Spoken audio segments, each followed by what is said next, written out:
اب یہ بڑا سنگین ایلیگیشن ہے، اس طرح کی باتیں میڈیا میں آ تو رہی تھی، یہ گفتگو آ تو رہی تھی میڈیا میں کہ جو دھرنا دیا گیا تھا فضل الرحمان کی طرف سے اس کو اسٹیبلشمنٹ کی بیکنگ حاصل تھی، اسی طرح سے جو ٹی ایل پی کے دھرنے ہیں ان کو اسٹیبلشمنٹ کی بیکنگ حاصل تھی، لیکن اب فضل الرحمان کی طرف سے یہ انکشاف ہونا بڑی اہمیت کا حامل ہے، اور میں یہ سمجھتا ہوں کہ اس کے اوپر اب تحقیقات کی ضرورت ہے، اور فضل الرحمان صاحب نے چونکہ نام لیے ہیں اور انہوں نے کہا ہے کہ کن لوگوں سے ان کی گفتگو ہوئی تھی، بات چیت ہوئی تھی، اس کے اوپر اب ایک فارمل کمیشن بننا چاہیے، کیونکہ یہ جو معاملہ ہے کہ ہر وقت پاکستان میں اسٹیبلشمنٹ کا یہ کردار ہو کہ وہ حکومتوں کو لاتی اور بھیجتی رہے، پاکستان آگے جا ہی نہیں سکتا۔ جو ہم دیکھ رہے ہیں 75 سالوں میں جو اس وقت پاکستان کے حالات ہوئے ہیں وہ انہی وجوہات سے ہوئے ہیں، اور یہ ایلیگیشن فضل الرحمان صاحب کا بہت سنگین ہے، اور اس کے اوپر بہت اہم ہے کہ ایک کمیشن بنا کے اس کے اوپر دیکھا جائے کہ یہ جو دھرنے ہوئے یا جو معاملات ہوئے وہ کس طرح سے ان کو کس نے یقین دہانی کرائی، کون کون لوگ جو تھے وہ اس میں ملوث تھے، اور اس کے مطابق جو ہے وہ آگے چلا جائے۔ کل لاہور میں لائرز کی بہت بڑی ایک پاکستان کی جو سب سے جید، سب سے بڑے جو لیگل برینز ہیں، جو قانونی دماغ ہیں پاکستان کے، وہ بیٹھے ہیں، اور انہوں نے جو پاکستان کے اندر کانسٹیٹیوشنل کرائسس ہے اس کے اوپر بڑی تفصیلی بات چیت کی ہے، اور ان تمام کا یہ کنسنسس ہے دو باتوں کے اوپر۔ پہلی بات یہ کہ الیکشن ہونے ضروری نہیں ہے، یہ آئینی ریکوائرمنٹ ہے، اس کے بغیر گزارا ہی نہیں ہے، اور دوسرا یہ کہ سپریم کورٹ کے احکامات کے اوپر عمل درآمد ہونا لازم ہے۔ یہ دو باتیں ہیں جو کل کے جو لیگل موڈ ہے اس سے نکلی ہیں، اور چیف جسٹس پاکستان کے جو فیصلے ہیں ان کے اوپر عمل درآمد ہونا لازم ہے۔ اگر قراردادوں سے آئین بدل جاتے، کل میں دیکھ رہا تھا کہ حکومت کے ہمارے دوست ڈاکٹر مصدق ملک صاحب کہہ رہے تھے ہمیں آئین سازی سے روکا جا رہا ہے۔ ڈاکٹر صاحب آپ کو فرق پتہ ہونا چاہیے، آئین میں تبدیلی کیسے ہوتی ہے اور قرارداد کی کیا حیثیت ہے۔ قرارداد کی کوئی لیگل حیثیت نہیں ہے، اور سپریم کورٹ کے فیصلوں کے خلاف آپ جس طریقے سے دھڑا دھڑ اپنے لوگوں کو آگے بٹھا کے قراردادیں پاس کر رہے ہیں، سوائے اس کے کہ آپ ردی میں اضافہ کر رہے ہیں اور کوئی اس کا فائدہ نہیں ہے۔ یہ جو قراردادیں ہیں ان کی کوئی قانونی حیثیت نہیں ہے، سپریم کورٹ کا فیصلہ لیگلی بائنڈنگ ہے، اور اس وقت پاکستان کے وکلاء، پاکستان کی عوام اور پاکستان کی genuine political leadership supreme court کے فیصلوں کے ساتھ کھڑی ہے، اور انشاءاللہ یہ فیصلے امپلیمنٹ ہوں گے۔ ہم دیکھ رہے ہیں کل اسٹیٹ بینک کے پیسے جو ہیں وہ ٹرانسفر ہونے ہیں، اور ہمیں امید ہے کہ یہ پیسہ جو ہے وہ اسٹیٹ بینک کے گورنر جس طرح وہ وعدہ کر کے آئے ہیں وہ پیسے ٹرانسفر کریں گے، اور پنجاب میں شیڈیول کے مطابق انتخابات ہوں گے۔ یہ انتہائی اہم ہے، کیونکہ اگر یہ سپریم کورٹ کا فیصلے پر عمل درآمد نہیں ہوتا تو پھر سپریم کورٹ ہی نہیں، عدلیہ بطور ادارہ ڈس فنکشنل ہو جائے گا۔ ابھی بھی ہم دیکھ رہے ہیں کہ ایک بڑی سسٹمیٹک کیمپین کے ذریعے جو عدلیہ ہے اس کو ارریلیونٹ کرنے کی کوشش جو ہے وہ کی جاتی ہے۔ مثلاً آپ دیکھیے کہ اسلام آباد ہائی کورٹ نے پہلے حکم دیا کہ یہاں لوکل گورنمنٹ الیکشن کروائے جائیں، ان کے اوپر عمل درآمد نہیں ہوا۔ پھر اس کے بعد آپ دیکھتے ہیں حسان نیازی، علی امین گنڈا پور، ان کی ضمانتیں ہوئیں اور اس ضمانتوں کے باوجود ان کو اٹھا کے لے گئے۔ پھر علی امین گنڈا پور کا اسلام آباد ہائی کورٹ نے حکم دیا کہ ان کو اسلام آباد کی حدود سے باہر نہ لے جایا جائے، ان کو اٹھا کے بھکر جو ہے وہ لے گئے۔ جو فیصلے ہو رہے ہیں عدالتوں کے ان کو سسٹمیٹک طریقے سے باقاعدہ ایک سوچ سمجھ کر ان کو ارریلیونٹ کیا جا رہا ہے کہ ان کے اوپر عمل درآمد مرضی کا فیصلہ ہوگا تو ہم عمل درآمد کریں گے، مرضی کا نہیں ہوگا تو ہم عمل درآمد نہیں کریں گے۔ اس کے نتیجے میں پوری جوڈیشری بیٹھ جائے گی اگر اب سپریم کورٹ کے فیصلے کے اوپر عمل درآمد نہیں ہوتا۔ ہم دیکھ رہے ہیں ججز کی فیملیز کے اوپر، ججز کے اوپر جس طرح سے کیمپین بنائی جاتی ہے۔ ایک ارریلیونٹ آدمی جس کی کوئی حیثیت ہی نہیں ہے، جس کو کوئی جانتا نہیں ہے، وہ جا کے کرتا ہے، ریفرنس ڈالتا ہے چیف جسٹس پاکستان کے اوپر اور 8 سپریم کورٹ کے ججز کے اوپر، اور پیمرا فون کرتی ہے ٹیلی ویژن چینلز کو کہ یہ ریفرنس جو ہے اس کو آپ نے مین ہیڈ لائنز میں جگہ دینی ہے۔ اس وقت جو پی ٹی اے ہے وہ سوشل میڈیا کے اوپر جوڈیشری کے خلاف کیمپین کو لیڈ کر رہی ہے، اور الیکٹرانک میڈیا کے اوپر اس وقت جو پیمرا ہے وہ اس کیمپین کو لیڈ کر رہی ہے. تو جوڈیشری کو ایک چیز اور دیکھنی چاہیے. میری ریکویسٹ ہوگی چیف جسٹس صاحب سے, یہ جو آپ نے پریس ریلیز جاری کی ہے کل, یہ جوڈیشری کا کام نہیں ہے پریس ریلیزز جاری کرنا. آپ اپنے فیصلوں سے بولیں. آپ ذرا بلائیں جن لوگوں نے یہ ٹویٹ لگائی تھی اور سوشل میڈیا کے اوپر کہا تھا کہ ججز کا اتنا آپس میں جھگڑا ہو گیا کہ آپس میں ہاتھا پائی ہو گئی, ذرا وہ نمبر آپ کو بتائیں کہ وہ کس نمبر سے جوڈیشری کو فیڈ کیا گیا, کہ وہ جوڈیشری کے خلاف پروپیگنڈا کن نمبروں سے فیڈ کیا جا رہا ہے. چیف جسٹس صاحب اور ججز جو ہیں, عمر ہی ہوتی ہے, انسان چلا جاتا ہے. کل ہمارے ریلیجس افیئرز منسٹر جو ہیں, کل ان کی حادثے میں ڈیتھ ہوئی ہے. ابھی ان کا جنازہ نہیں ہوا تھا تو لابی شروع ہو گئی کہ کون ریلیجس افیئرز منسٹر بنے گا. یہ زندگی ایسی ہوتی ہے. اپنی قدموں کے اوپر آپ کھڑے ہوں گے, دلیرانہ باتیں کریں گے, دلیرانہ فیصلے دیں گے تو لیگیسی بنے گی, قومیں یاد کرتی ہیں. ورنہ تو آج مرے کل دوسرا دن, کسی کو پتہ ہی نہیں کون تھا کون نہیں تھا. آپ صرف ان نمبروں کو منگوائیے جنہوں نے یہ میڈیا کو فیڈ کیا کہ ججز کے درمیان چیمبر کے اندر جو ہے وہ یہ ہوا ہے, اور پھر ججز کی جو کالونی ہے, ججز کالونی میں تو کوئی جا ہی نہیں سکتا, کوئی صحافی یا کوئی وہاں پہ, تو وہ تو آؤٹ آف باؤنڈ ایریا ہے, وہاں سے کیسے خبریں جو نکل آئی اور کس نمبر نے میڈیا کو فیڈ کیا. یہ دو باتوں کے آپ سوال ڈھونڈ لیں, آپ کو خود ہی پتہ چل جائے گا کہ یہ کیمپین کہاں سے ہو رہی تھی, کون کر رہا تھا. اور آپ کے بڑے فیصلے جو ہیں, قوم آپ کے بڑے فیصلوں کی منتظر ہے. پوری قوم آپ کے ساتھ کھڑی ہے. اور اسی طریقے سے جو ایک سسٹمیٹک طریقے سے تحریک انصاف کے لوگوں کو اٹھایا جا رہا ہے, علی زیدی کو اٹھا لیا گیا ہے, علی امین گنڈا پور کو اٹھا لیا گیا ہے. عبدالستار نیازی کیس میں جو اس وقت کی سپریم کورٹ تھی, انہوں نے یہ حکم دیا تھا ایک اومنی بس بیل کا. میں آپ سے درخواست کرتا ہوں تحریک انصاف کے خلاف جو تمام اس وقت ایک سیاسی بنیادوں پر مقدمے ہو رہے ہیں, اس کا ٹریک کیا جائے, اس کو ٹریک کریں کہ وہ کیسے ہو رہے. پورے پنجاب میں ہر ایم این اے اور ایم پی اے کو اینٹی کرپشن کا نوٹس مل گیا. ہر شخص اس وقت تحریک انصاف کا جو ہے وہ کسی نہ کسی مقدمے میں ملوث ہے. 3100 لوگ اریسٹ کیے گئے ہیں 2 ہفتے میں.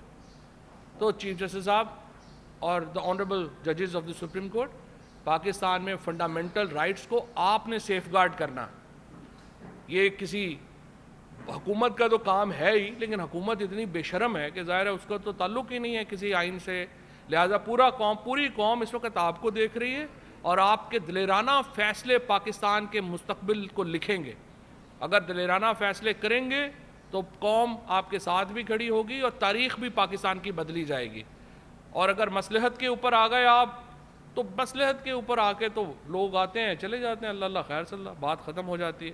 سو مجھے پوری امید ہے اس وقت جس طرح سے پوری قوم آپ کے ساتھ کھڑی ہے, آپ یہ فیصلے دلیرانہ فیصلے کریں گے.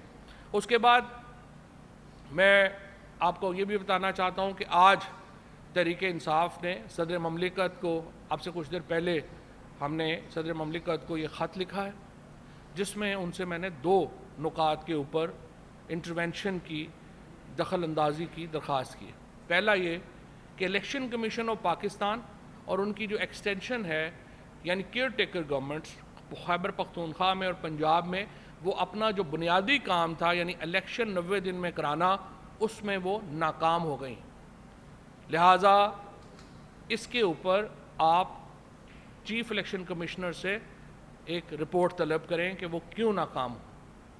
دوسرا نقطہ یہ کہ جو کیئر ٹیکر گورنمنٹس ہیں وہ 90 دن کے لیے اپوائنٹ کی جاتی ہیں. 22 جون کو جو 22 اپریل کو جو پنجاب کی کیئر ٹیکر گورنمنٹ ہے اس کی مدت ختم ہو جائے گی, اور 23 تاریخ سے آئین خاموش ہے کہ پنجاب کے اوپر کون حکومت کرے گا.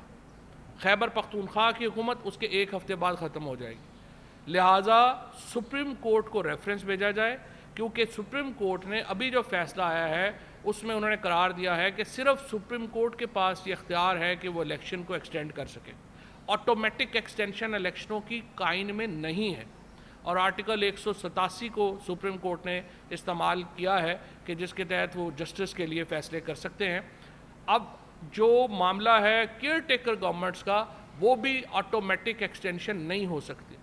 سپریم کورٹ آف پاکستان ان لوگوں کو گھر بھیجے اور ایک ایڈمنسٹریٹرز مقرر کیے جائیں جو کہ حاضر سروس جج بھی ہو سکتا ہے اور ریٹائرڈ جج بھی ہو سکتا ہے, جو 22 کے بعد پنجاب اور خیبر پختونخوا کے معاملات کو سنبھالیں اور صرف الیکشن کی طرف جو پروسیس ہے اس کو ریگولیٹ کریں. تو سپریم کورٹ کو ہم یہ کہہ رہے ہیں کو درخواست کریں گے, اگر صدر صاحب نے یہ لیٹر جو ہے اس کے اوپر ریفرنس بھیج دیتے ہیں تو بالکل صحیح ہے. دوسری صورت میں ہم سپریم کورٹ میں جا رہے ہیں اور ان سے ہم یہ کہہ رہے ہیں کہ 23 تاریخ کو پنجاب کو ایڈمنسٹریٹر کے حوالے کیا جائے اور یہ جو کیئر ٹیکر گورنمنٹ ہے اس کو گھر بھیج دیا جائے, کیونکہ یہ اس کے بعد انکانسٹیٹیوشنل ہو جائے گی. تو اب میں حماد اظہر صاحب سے درخواست کروں گا کہ باقی نکات کے اوپر. جی بسم اللہ الرحمن الرحیم. آپ نے دیکھا کہ کل 10 روپے فی لیٹر پیٹرول کی قیمت میں مزید اضافہ کیا گیا, تو اس کی وجوہات کیا ہیں؟ کیا وجہ ہے کہ جب عمران خان صاحب کی پاکستان تحریک انصاف کی حکومت تھی تو اس وقت بین الاقوامی منڈی میں تیل کی قیمت $117 تھی اور پاکستان میں 145 روپے اور 150 روپے پیٹرول اور ڈیزل فروخت کیا جا رہا تھا اور 10 روپے ٹوٹل سبسڈی تھی فی لیٹر. تو چلیں 160 روپے آپ لگا لیں, 165 روپے لگا لیں اگر اس سبسڈی کو نکال دیا جائے. آج $70 سے $75 کے درمیان کارگوز آ رہے ہیں, پاکستان کو وصول ہو رہے ہیں اور ہمارے ملک میں پیٹرول پمپس پہ پیٹرول کی قیمت 282 روپے لیٹر مقرر کر دی گئی ہے. اس کی وجہ یہ ہے کہ پچھلے 1 سال کے اندر ناقص پالیسیوں کی وجہ سے, خیر پالیسی تو کوئی تھی ہی نہیں, بالکل ہی بے ڈھنگ قسم کی جو حکمرانی ہوئی ہے, پاکستان کا روپیہ 1 سال میں 100 روپے سے زیادہ ڈالر کے اگینسٹ اپنی قدر کھو بیٹھا ہے. اور یہ جب آپ باہر سے تیل لیتے ہیں تو ظاہر ہے آپ نے ڈالر میں اس کی پیمنٹ کرنی ہوتی ہے. تو آج لہٰذا $75 کا جو تیل ہے وہ $117 کے تیل سے بھی ہمیں مہنگا پڑ رہا ہے. یہ حقیقت ہے آج, اور یہ وہ ناکام پالیسیز ہیں پی ڈی ایم حکومت کی, جس کے تحت آج ملک جو ہے وہ اس نہج پہ کھڑا ہو چکا ہے کہ ہمارے ملک میں $75 کا جو تیل ہے جو اب خریدا جا رہا ہے وہ عمران خان کے $117 کے تیل سے بھی عوام کو مہنگے داموں میں بیچا جا رہا ہے. میں آپ کو ساتھ یہ بھی بتانا چاہتا ہوں کہ بہت بات ہوتی ہے کہ ملک جو ہے وہ ڈیفالٹ کر رہا ہے, ڈیفالٹ ہونے والا ہے, اور اگر ابھی تک ملک ڈیفالٹ نہیں کیا تو اس کی صرف ایک اور ایک وجہ ہے, اور وہ وجہ یہ ہے کہ ڈیفالٹ کے بعد جو صورتحال پیدا ہونی تھی وہ پہلے پیدا کر کے ڈیفالٹ کو زبردستی روکا جا رہا ہے.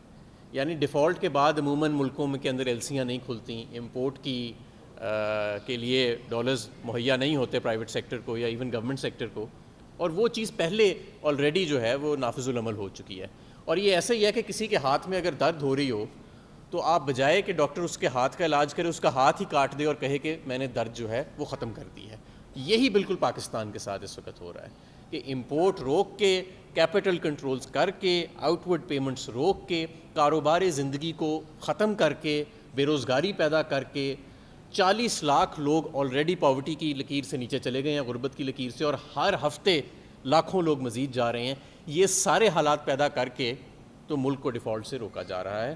تو میری عرض صرف یہ ہے کہ کیونکہ یہ لوگ آئے تو نہیں تھے کسی منتخب طریقے سے, ان کو لایا گیا تھا, اور یہ حکومت اب چل بھی نہیں رہی, اسے چلایا جا رہا ہے, تو لہٰذا یہ ملک کے ساتھ کوئی حب الوطنی نہیں ہے کہ جو اس ٹولے کو, جس سے نہ کام ہو رہا ہے نہ حکمرانی ہو رہی ہے, کہ اس کو اب بیساکھیوں کے ذریعے کھڑا کیا جائے اور عوام کے اوپر مزید بوجھ ڈالا جائے, صرف چند لوگوں کی ضد کی خاطر یا 2 گھروں کے سرمایے کی خاطر اور 2 گھرانوں کے اقتدار کی خاطر.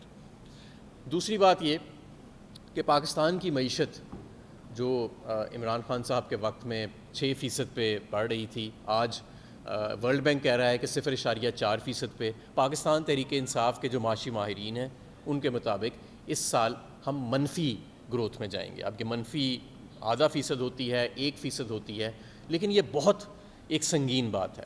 اس کی وجہ یہ ہے کہ جنگوں کے ادوار میں بھی, وبا کے ادوار میں بھی ہم منفی گروتھ میں ایز سچ کبھی نہیں گئے.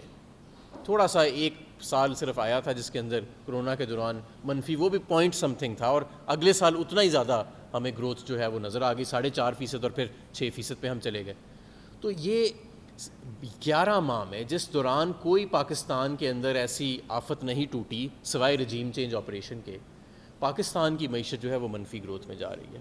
کاروبار بند پڑے ہیں, لاکھوں کروڑوں لوگ بے روزگار ہیں, 40 لاکھ لوگوں کا تو ورلڈ بینک نے ڈیٹا دے دیا ہے کہ یہ غربت کی لکیر سے نیچے 12 ماہ میں چلے گئے ہیں, لیکن ہر ہفتے اب مزید لاکھوں لوگ جو ہیں وہ غربت کی لکیر سے نیچے جا رہے ہیں. ایسے زیادہ دیر معاملات نہیں چل سکتے. ہمارے ملک کے اندر کبھی ایسے حالات پہلے دیکھنے میں نہیں آئے جو آج دیکھنے میں ہمیں مل رہے ہیں. اور یہ بھی میں آپ کو بتاؤں کہ یہ سارا کچھ ان نیسیسری اور اوائڈیبل تھا, یعنی کہ یہ جو بحران آیا ہے اس کا کوئی جواز نہیں تھا. یہ صرف اور صرف رجیم چینج کے بعد پہلے مفتاح صاحب کی یہ ضد تھی کہ IMF پہ نہیں جانا, حکومت کرنی ہے نہیں کرنی, اور اس کے بعد جب اسحاق ڈار صاحب آئے تو انہوں نے جو اپنے روپی کو فکس کرنے کی کوشش کی, پھر روپی فکس بھی نہیں ہوا اور IMF کو بھی اپنے سے بہت دور کر لیا. تو یہ سارا کا سارا جو 12 ماہ کے اندر مسئلہ آیا ہے یہ اس کی وجہ سے. اب میں کچھ تھوڑا سا ایک بات بڑے ضروری مرحلے پہ کرنا چاہوں گا, وہ ہے الیکشن کمیشن آف پاکستان کے اوپر جو 20 ارب روپے کے فنڈز ہیں. 20 ارب روپے کے فنڈز کا مطلب کیا ہے؟ اس سال وفاقی حکومت اور تمام صوبائی حکومتیں اور دونوں اکائیاں پاکستان میں 20,000 ارب روپیہ خرچیں گی. صرف مارچ کے ماہ کے اندر 70 ارب روپیہ PDM کے جو پارلیمنٹیرینز ہیں ان کو ایشو کیا گیا ہے. اور میں آپ کو یہ بھی بتاؤں کہ PPP کے اندر جو سندھ میں ریٹ ہے وہ کمیشن کا کک بیک کا 40% ہے ان فنڈز کے اوپر, اور پنجاب میں جو PDM ہے ان کا 20% ہے. تو آدھا پیسہ تو آپ سمجھ لیں کہ یہ ویسے ضائع ہو گیا, 30-35 ارب تو ان کی جیبوں میں چلا جائے گا جن چوروں کو ہم پہ مسلط کیا گیا. 70 ارب روپیہ مارچ میں ایشو کیا گیا, اور پورے یہ جو 12 ماہ یہ جو فسکل ایئر ہمارا گزرا ہے 20,000 ارب روپیہ وفاقی اور صوبائی حکومتیں جو ہیں وہ خرچ کریں گی. لیکن ان کے پاس 20 ارب روپے پاکستان میں آئین کی پاسداری اور جمہوریت کو برقرار رکھنے کے لیے نہیں ہے. میں آپ کو ایک اور بات یہ بھی بتانا چاہتا ہوں, ہمارا اس سال خسارہ 6,000 ارب ہوگا اور 7,000 ارب سے زیادہ FBR جو ہے وہ ٹیکس جو ہے وہ کلیکٹ کرے گا. الیکشن کمیشن کے فنڈز ایک چارجڈ ایکسپینڈیچر ہے آرٹیکل 81 کے نیچے, یعنی کچھ ایسے فنڈز ہوتے ہیں جیسے سپریم کورٹ کے ججز کی سیلری ہوتی ہے, آڈیٹر جنرل کی, اٹارنی جنرل کی, صدر پاکستان کی تنخواہ ہوتی ہے اور خرچہ ہوتا ہے. الیکشن کمیشن کا تمام ایڈمنسٹریٹو ایکسپینس آرٹیکل 81 کے نیچے وہ چارج ایکسپینڈیچر ہے, اس کے اوپر پارلیمنٹ کے اندر ووٹنگ نہیں ہوتی. یہ ایسا کیوں کیا گیا؟ یہ اس لیے کیا گیا کہ کوئی بھی ورنہ تو پارلیمنٹ اور اسمبلی وجود میں آئے اور وہ فنڈز روک کے اپنے اقتدار کو لامحدود کر سکتی ہے. اس لیے جب آئین بنا تو جو آئین بنانے والے تھے انہوں نے اس چیز کے بارے میں پہلے سوچ رکھا تھا. تو آرٹیکل 81 کے تحت یہ چارج ایکسپینڈیچر ہے, اور آرٹیکل 81 کے تحت ہی سپریم کورٹ یا کوئی بھی ٹریبیونل کے حکم کے نتیجے میں جو رقوم مختص کی جاتی ہیں حکومت پاکستان کے اوپر, جو ڈیمانڈ کریٹ کی جاتی ہے, اس پر بھی پارلیمنٹ میں ووٹنگ نہیں ہوتی. تو یہ 20 ارب روپے کا ہمیں مذاق نہ سنائیں. ہمیں اور پوری قوم کو پتہ ہے کہ 20,000 ارب میں سے 20 ارب روپے جو ہیں وہ دینا جو ہے وہ کتنا آسان ہے اور کوئی ایشو نہیں ہے. لیکن جمہوریت کو منجمد کرنے کے لیے اور پاکستان میں آئین شکنی کی خاطر یہ بچگانہ قسم کی جو بنائی جا رہی ہیں ایکسکیوزز بنائی جا رہی ہیں اور بہانے بنائی جا رہی ہیں, یہ کام نہیں کریں گے. قوم اب کھڑی ہو چکی ہے. یہ ان کو لایا ضرور گیا تھا اور 12 مہینے چلایا ضرور گیا تھا, لیکن اب مزید انہیں چلایا نہیں جا سکتا. لایا ضرور گیا ہے لیکن کھڑا نہیں کیا جا پا رہا.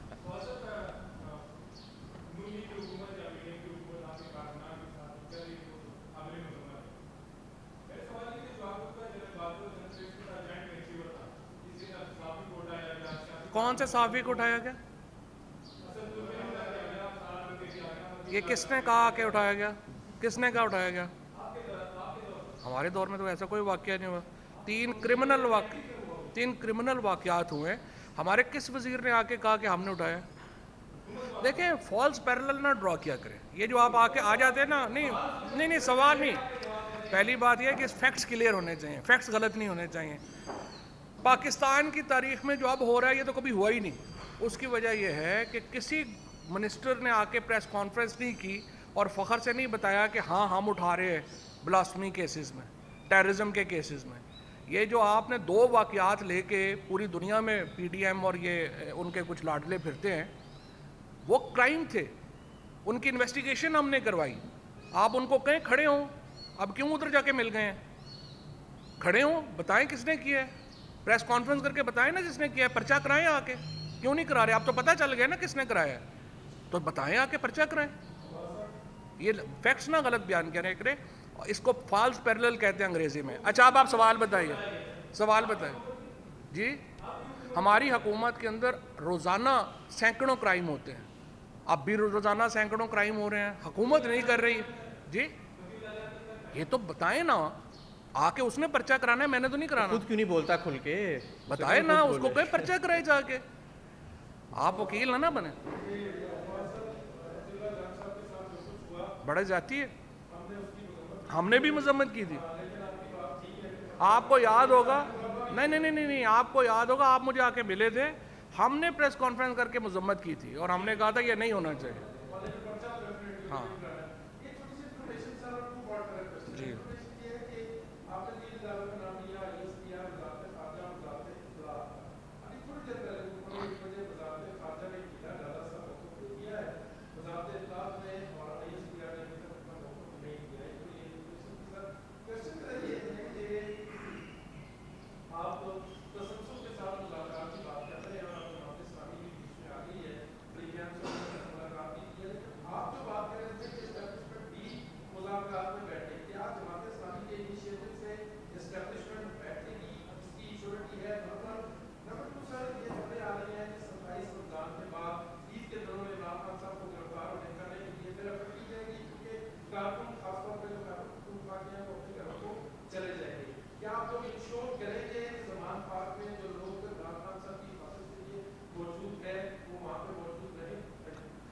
پہلی بات تو جو ہے مذاکرات کے اوپر, اگر جس طرح ابھی حماد اظہر صاحب نے آپ کے سامنے جو رکھے ہیں اکانومی کے جو فیکٹس رکھے ہیں, اگر پاکستان کے مسائل کا صرف یہی حل ہے کہ پاکستان میں آپ نے 4,000 5,000 پی ٹی آئی کے لوگوں کو اٹھا کے جیل میں ڈال دینا ہے اور اس سے مہنگائی کم ہو جائے گی, عمران خان کو گرفتار کرنے سے پاکستان کی مہنگائی کم ہو جائے گی, معاشی مسئلے حل ہو جائیں گے, تو ہمیں ویسے ہی بلا لیں, ہم ویسے گرفتاریاں دیں. ہم تو پہلے جو ہے ہم نے جیل برو تحریک شروع کی ہے, ہمیں آپ بلا لیں, ہم ویسے گرفتاریاں دے دیتے ہیں. پاکستان کے مسئلے گرفتاریوں سے زیادہ گمبھیر ہو رہے ہیں, ان سے زیادہ پیچیدہ ہو رہے ہیں, اور مذاکرات کا کوئی تک نہیں بنے گی کہ اگر آپ ایک طرف علی زیدی کو, علی امین گنڈا پور کو, ان لوگوں کو جیلوں میں ڈالتے رہیں اور دوسری طرف آپ کہیں جی ہم کیا, پھر مذاکرات کیا ہونے؟ ابھی مذاکرات کا کوئی ماحول ہی نہیں ہے, اور حکومت کی غیر سنجیدہ ایفرٹ ہے مذاکرات کے لیے. ہم پہلے ہی ہماری پوزیشن یہی ہے کہ آپ مذاکرات کریں, الیکشن کے فریم ورک کے اوپر بات چیت ہونی چاہیے, لیکن جو اتنے غیر سنجیدہ ماحول میں کیا بات چیت ہونی ہے؟ تو جماعت اسلامی آئی ہے, ہم نے ان کو بھی یہی ریٹریٹ کیا ہے کہ جناب آپ مذاکرات میں, ہم تو پہلے ہی کہہ چکے ہیں کہ ہم تیار ہیں, آپ آئیے, بسم اللہ کریے, لیکن یہ حکومت سنجیدہ نہیں ہے, نہ ہی زرداری صاحب سنجیدہ ہے, نہ عمران خان کی گرفتاری جو ہے, میں نے جیسا پہلے آپ کو کہا کہ اگر تو عمران خان کی گرفتاری سے اور ہماری گرفتاریوں سے مسئلے حل ہونے ہیں تو کوئی پرابلم نہیں ہے, لیکن عمران خان کی کارکن تو وہاں ویسے ہی ہوتے ہیں, وہ کوئی صرف خیبر پختونخوا سے تھوڑی ہوتے ہیں, ہزاروں ہیں. پہلے کر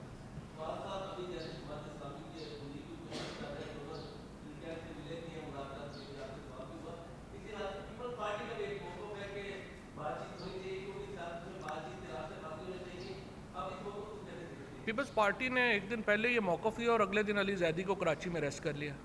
تو یا تو اسی لیے تو میں کہہ رہا ہوں کہ اسٹیبلشمنٹ بیٹھے فیصلے, جنہوں نے جو فیصلے کرنے ہیں, یہ بیچارے تو ویسے سائڈ پہ بیٹھے دہی کھا رہے ہیں پیپلز پارٹی نون والے, ان کو کیا پتہ ہے کیا کرنا ہے. آ جائیں بات کریں, تینوں بیٹھے, اسٹیبلشمنٹ اور اپوزیشن اور گورنمنٹ بیٹھے, رول آف دا گیم بنا لیں.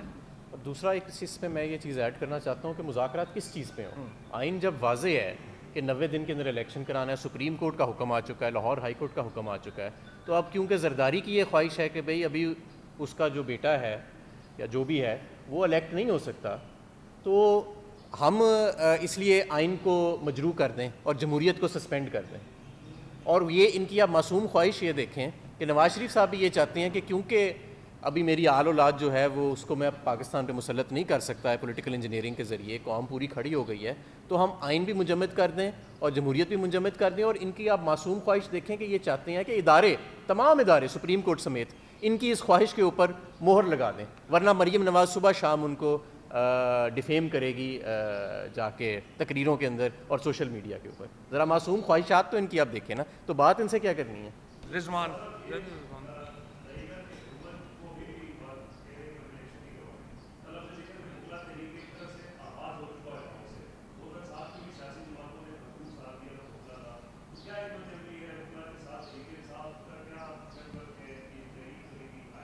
نہیں, ہم وکلا کے ساتھ کھڑے ہیں, سپریم کورٹ کے ساتھ کھڑے ہیں, کانسٹیٹیوشن کے ساتھ کھڑے ہیں, اور وکلا نے کل پاکستان کے سارے ہی صف اول کے وکلا نے یہ فیصلہ کیا ہے. انشاءاللہ تعالی وہ جو بھی لائے عمل اس کا وہ بنائیں گے, ہم انشاءاللہ اس کے پیچھے کھڑے ہوں گے. سپریم کورٹ ہی آخری امید ہے پاکستان میں جمہوریت کی.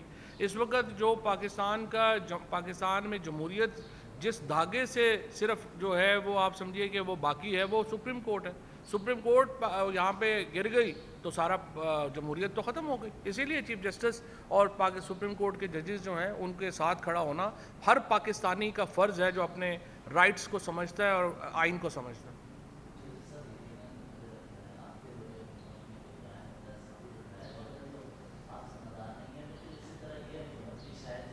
نہیں ایسی نہیں ہے, یہ تو کریڈٹ لے رہے ہیں, یہ تو ایف آئی آر, یہ تو ہر گرفتاری کے بعد پریس کانفرنس کرتے ہیں اور کہتے ہیں ہم نے اٹھایا ہے. فرق یہی تو میں آپ کو بتا رہا ہوں.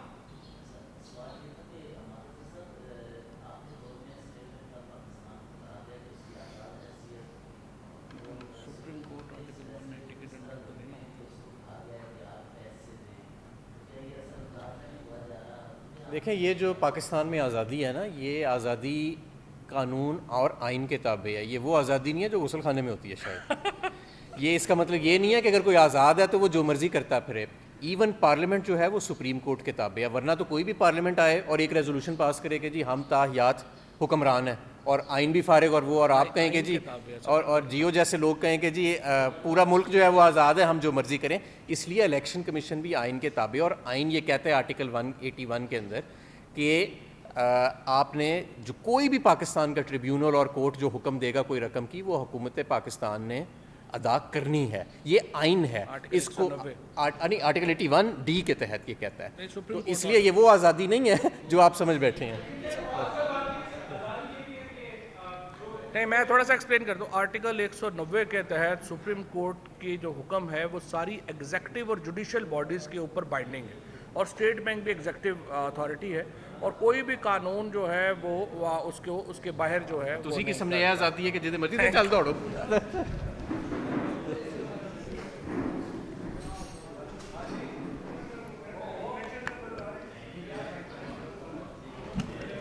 تو حماد اظہر صاحب اور میں آپ کے سامنے آئے ہیں, جو لیٹسٹ سچویشن ہے پاکستان کی اس کے اوپر جو تحریک انصاف کا موقف ہے اور جو معاملات ہیں ان کے اوپر بات چیت کرنے کے لیے. سب سے پہلے تو دیکھیں, میں نے کوئی 2 دن ہو گئے ہیں میں نے انتظار کیا کہ حکومت کا وزیر خارجہ یا کوئی انٹیریئر منسٹر یا انفارمیشن منسٹر یا بلکہ خود پرائم منسٹر ان انکشافات کے اوپر کوئی رد عمل دیں گے, کوئی بات چیت کریں گے جو مقبوضہ کشمیر کے گورنر ستیہ پال کی طرف سے آئے ہیں.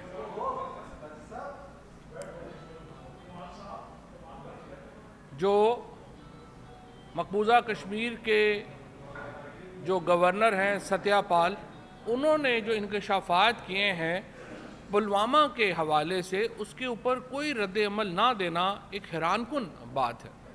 کیونکہ ستیہ پال نے یہ کہا ہے, اور ستیہ پال ملک جو ہیں وہ کوئی عام آدمی نہیں تھے, وہ بڑے پاورفل گورنر تھے مقبوضہ کشمیر کے.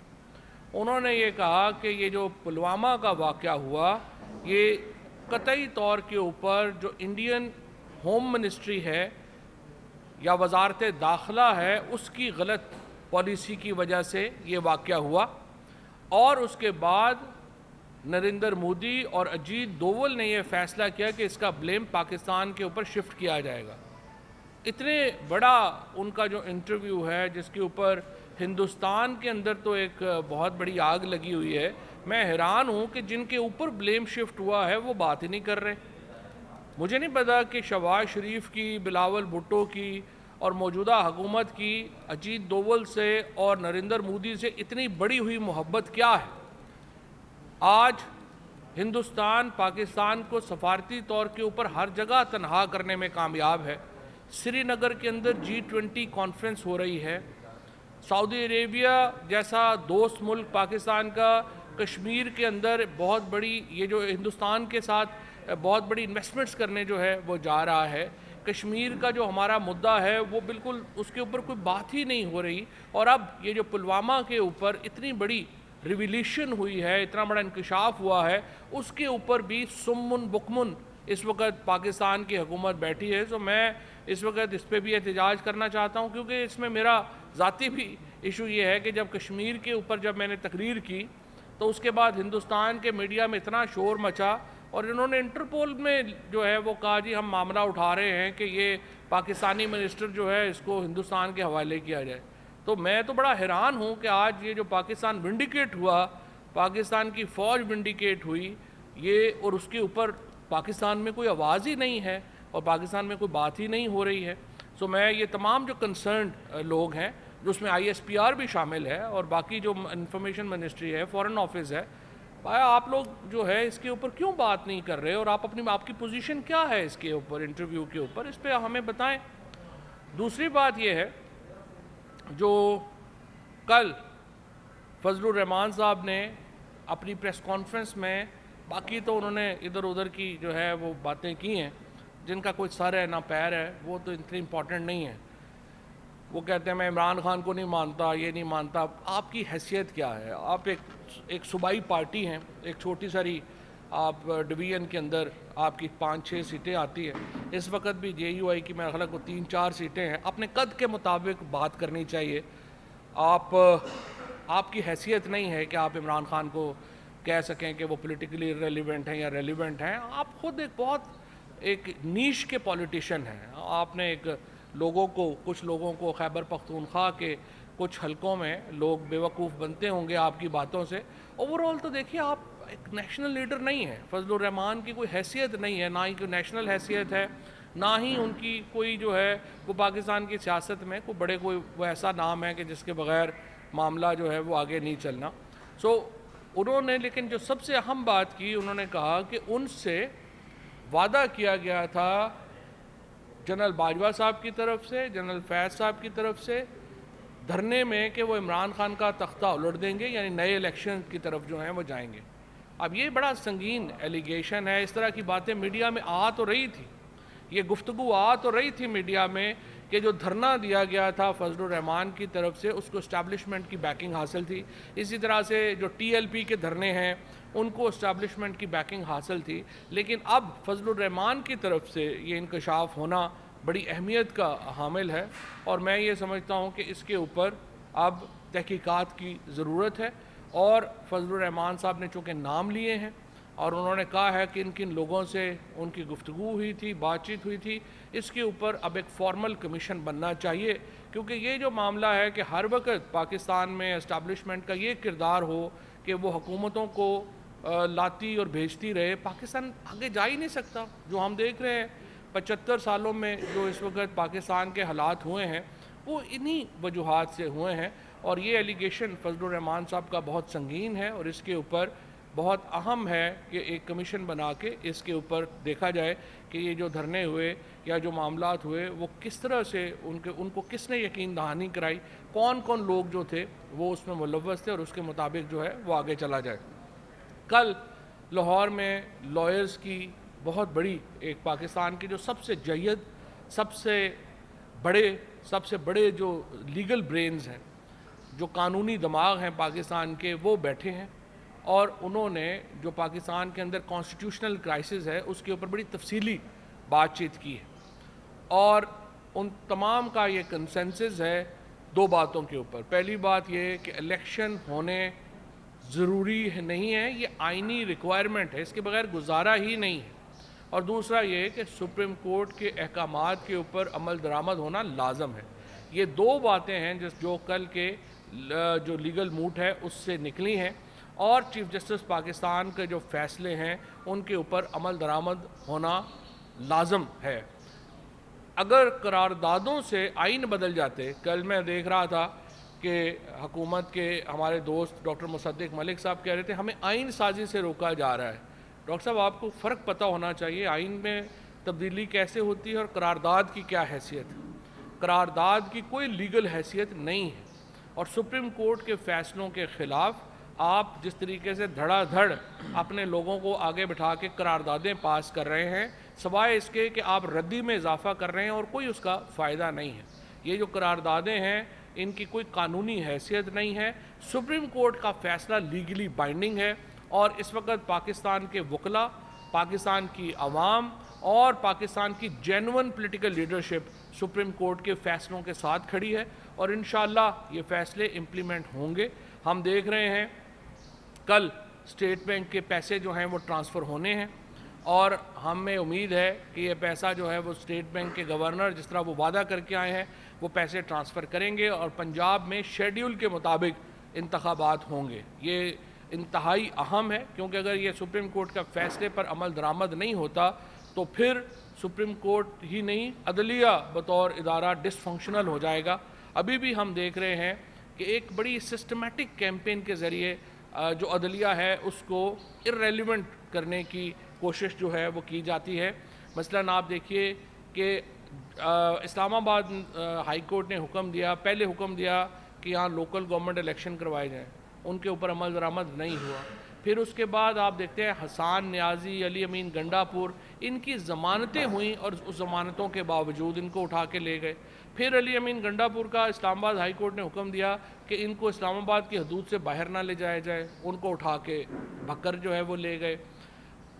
جو فیصلے ہو رہے ہیں عدالتوں کے ان کو سسٹمیٹک طریقے سے باقاعدہ ایک سوچ سمجھ کر ان کو ارریلیونٹ کیا جا رہا ہے کہ ان کے اوپر عمل درآمد مرضی کا فیصلہ ہوگا تو ہم عمل درآمد کریں گے، مرضی کا نہیں ہوگا تو ہم عمل درآمد نہیں کریں گے.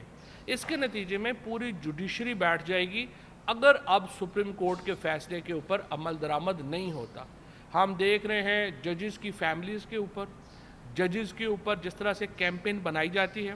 ایک ارریلیونٹ آدمی جس کی کوئی حیثیت ہی نہیں ہے، جس کو کوئی جانتا نہیں ہے، وہ جا کے کرتا ہے، ریفرنس ڈالتا ہے چیف جسٹس پاکستان کے اوپر اور 8 سپریم کورٹ کے ججز کے اوپر، اور پیمرا فون کرتی ہے ٹیلی ویژن چینلز کو کہ یہ ریفرنس جو ہے اس کو آپ نے مین ہیڈ لائنز میں جگہ دینی ہے.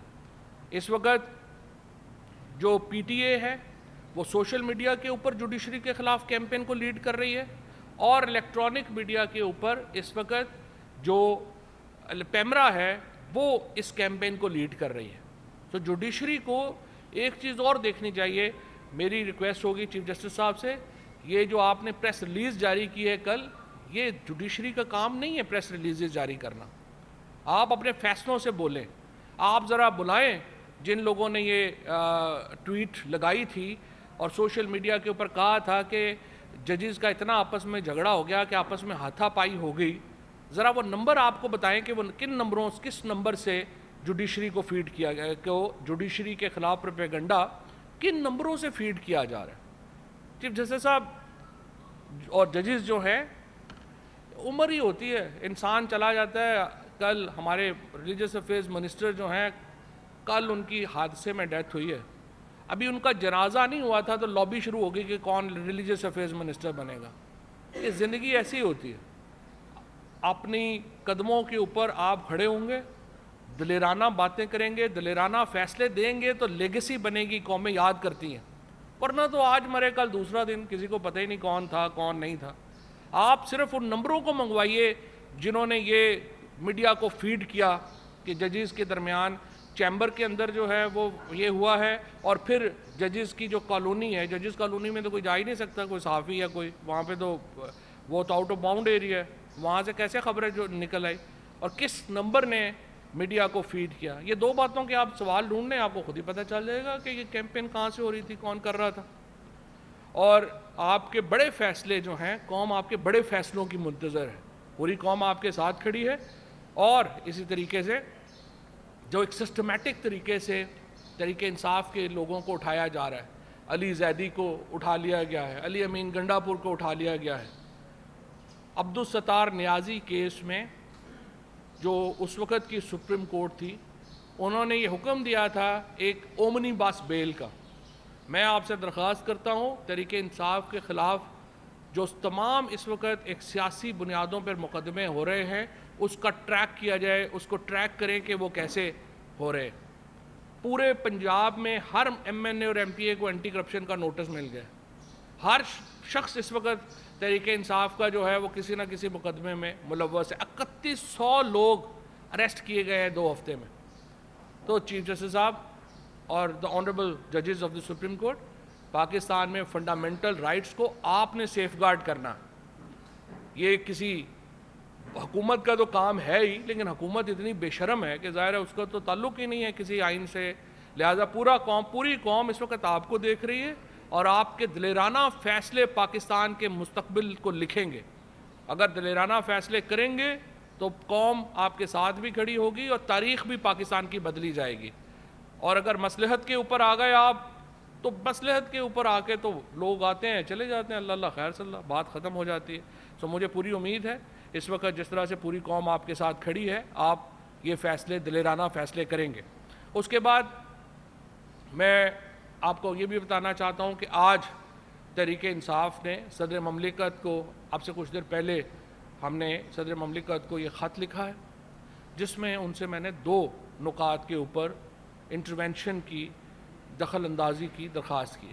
پہلا یہ کہ الیکشن کمیشن آف پاکستان اور ان کی جو ایکسٹینشن ہے یعنی care taker governments Khyber Pakhtunkhwa میں اور پنجاب میں, وہ اپنا جو بنیادی کام تھا یعنی الیکشن 90 دن میں کرانا, اس میں وہ ناکام ہو گئیں. لہٰذا اس کے اوپر آپ چیف الیکشن کمشنر سے ایک رپورٹ طلب کریں کہ وہ کیوں ناکام ہو.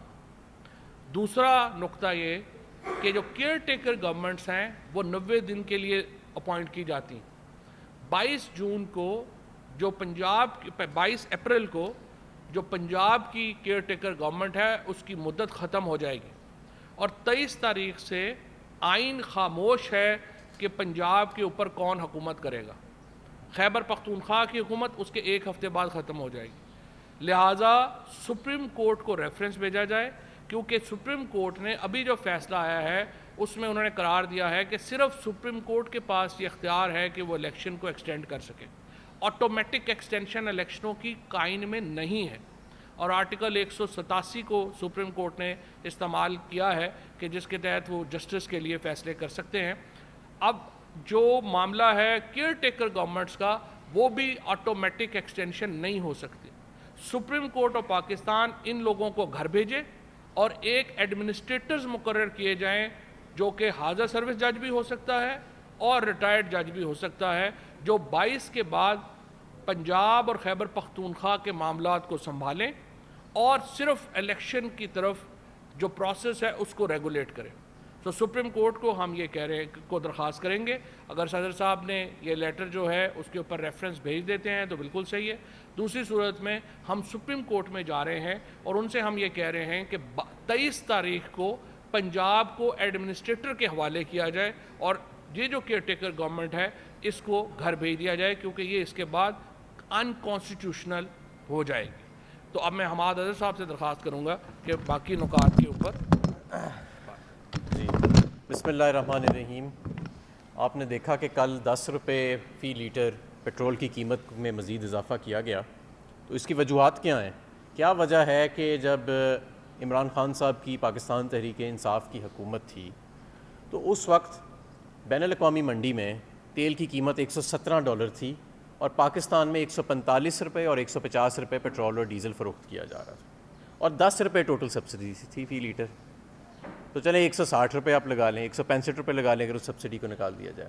آج $70 سے $75 کے درمیان کارگوز آ رہے ہیں, پاکستان کو وصول ہو رہے ہیں اور ہمارے ملک میں پیٹرول پمپس پہ پیٹرول کی قیمت 282 روپے لیٹر مقرر کر دی گئی ہے. اس کی وجہ یہ ہے کہ پچھلے 1 سال کے اندر ناقص پالیسیوں کی وجہ سے, خیر پالیسی تو کوئی تھی ہی نہیں, بالکل ہی بے ڈھنگ قسم کی جو حکمرانی ہوئی ہے, پاکستان کا روپیہ 1 سال میں 100 روپے سے زیادہ ڈالر کے اگینسٹ اپنی قدر کھو بیٹھا ہے. اور یہ جب آپ باہر سے تیل لیتے ہیں تو ظاہر ہے آپ نے ڈالر میں اس کی پیمنٹ کرنی ہوتی ہے. تو آج لہٰذا $75 کا جو تیل ہے وہ $117 کے تیل سے بھی ہمیں مہنگا پڑ رہا ہے. یہ حقیقت ہے آج, اور یہ وہ ناکام پالیسیز ہیں پی ڈی ایم حکومت کی, جس کے تحت آج ملک جو ہے وہ اس نہج پہ کھڑا ہو چکا ہے کہ ہمارے ملک میں $75 کا جو تیل ہے جو اب خریدا جا رہا ہے, وہ عمران خان کے $117 کے تیل سے بھی عوام کو مہنگے داموں میں بیچا جا رہا ہے. میں آپ کو ساتھ یہ بھی بتانا چاہتا ہوں کہ بہت بات ہوتی ہے کہ ملک جو ہے وہ ڈیفالٹ کر رہا ہے, ڈیفالٹ ہونے والا ہے, اور اگر ابھی تک ملک ڈیفالٹ نہیں کیا تو اس کی صرف ایک اور ایک وجہ ہے, اور وہ وجہ یہ ہے کہ ڈیفالٹ کے بعد جو صورتحال پیدا ہونی تھی وہ پہلے پیدا کر کے ڈیفالٹ کو زبردستی روکا جا رہا ہے. یعنی ڈیفالٹ کے بعد عموماً ملکوں میں کے اندر ایلسیاں نہیں کھلتیں, امپورٹ کی کے لیے ڈالرز مہیا نہیں ہوتے پرائیویٹ سیکٹر کو یا ایون گورنمنٹ سیکٹر کو, اور وہ چیز پہلے آلریڈی جو ہے وہ نافذ العمل ہو چکی ہے. اور یہ ایسا ہی ہے کہ کسی کے ہاتھ میں اگر درد ہو رہی ہو تو آپ بجائے کہ ڈاکٹر اس کے ہاتھ کا علاج کرے, اس کا ہاتھ ہی کاٹ دے اور کہے کہ میں نے درد جو ہے وہ ختم کر دی ہے. یہی بالکل پاکستان کے ساتھ اس وقت ہو رہا ہے کہ امپورٹ روک کے, کیپٹل کنٹرولز کر کے, آؤٹ ورڈ پیمنٹس روک کے, کاروبار زندگی کو ختم کر کے, بے روزگاری پیدا کر کے 40 لاکھ لوگ آلریڈی پاورٹی کی لکیر سے نیچے چلے گئے ہیں, غربت کی لکیر سے, اور ہر ہفتے لاکھوں لوگ مزید جا رہے ہیں. یہ سارے حالات پیدا کر کے تو ملک کو ڈیفالٹ سے روکا جا رہا ہے. تو میری عرض صرف یہ ہے کہ کیونکہ یہ لوگ آئے تو نہیں تھے کسی منتخب طریقے سے, ان کو لایا گیا تھا, اور یہ حکومت اب چل بھی نہیں رہی, اسے چلایا جا رہا ہے, تو لہٰذا یہ ملک کے ساتھ کوئی حب الوطنی نہیں ہے کہ جو اس ٹولے کو, جس سے نہ کام ہو رہا ہے نہ حکمرانی ہو رہی ہے, کہ اس کو اب بیساکھیوں کے ذریعے کھڑا کیا جائے اور عوام کے اوپر مزید بوجھ ڈالا جائے, صرف چند لوگوں کی ضد کی خاطر یا 2 گھروں کے سرمایے کی خاطر اور 2 گھرانوں کے اقتدار کی خاطر. دوسری بات یہ کہ پاکستان کی معیشت جو عمران خان صاحب کے وقت میں 6% پہ بڑھ رہی تھی, آج ورلڈ بینک کہہ رہا ہے کہ 0.4% پہ. پاکستان تحریک انصاف کے جو معاشی ماہرین ہیں ان کے مطابق اس سال ہم منفی گروتھ میں جائیں گے. اب کہ منفی 0.5% ہوتی ہے, 1% ہوتی ہے, لیکن یہ بہت ایک سنگین بات ہے. اس کی وجہ یہ ہے کہ جنگوں کے ادوار میں بھی, وبا کے ادوار میں بھی ہم منفی گروتھ میں ایز سچ کبھی نہیں گئے.